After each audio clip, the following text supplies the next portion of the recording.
ಬಾಗಲಕೋಟೆ ಜಿಲ್ಲೆಯ ಮುಧೋಳ ತಾಲೂಕಿನ ರನ್ನಬೆಳಗಲಿಯಲ್ಲಿರುವ ಅಮೃತೇಶ್ವರ ದೇವಾಲಯವು ಕಲ್ಯಾಣ ಚಾಲುಕ್ಯರ ಕಾಲದ ಸುಮಾರು 900 ವರ್ಷಗಳಷ್ಟು ಹಳೆಯ ಪ್ರಸಿದ್ಧ ಐತಿಹಾಸಿಕ ದೇವಸ್ಥಾನವಾಗಿದೆ. ಈ ದೇವಾಲಯವು ಕವಿ ಚಕ್ರವರ್ತಿ ರನ್ನನ ಜನ್ಮಸ್ಥಳವಿರುವ ಅದ್ಭುತ ಶಿಲ್ಪಕಲೆಗೆ ಸಾಕ್ಷಿಯಾಗಿದೆ. ಇದು ತನ್ನ ವಿಶಿಷ್ಟ ಕೆತ್ತನೆಗಳಿಗೆ ಹೆಸರುವಾಸಿಯಾಗಿದೆ.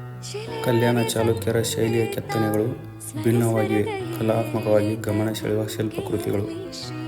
ಕನ್ನಡದ ಆದಿಕವಿ ರನ್ನನ ಜನ್ಮಸ್ಥಳವಾಗಿರುವುದರಿಂದ ಈ ಸ್ಥಳಕ್ಕೆ ಐತಿಹಾಸಿಕ ಮಹತ್ವವಿದೆ.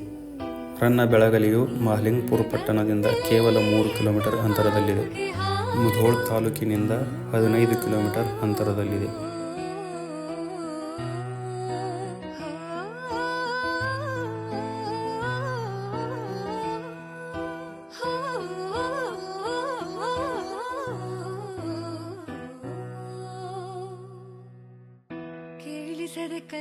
ಜೀವಂತ ಶಿಲೆಯೊಳಗೆ ಸಂಗೀತ ಸ್ವರ ಸ್ವರದ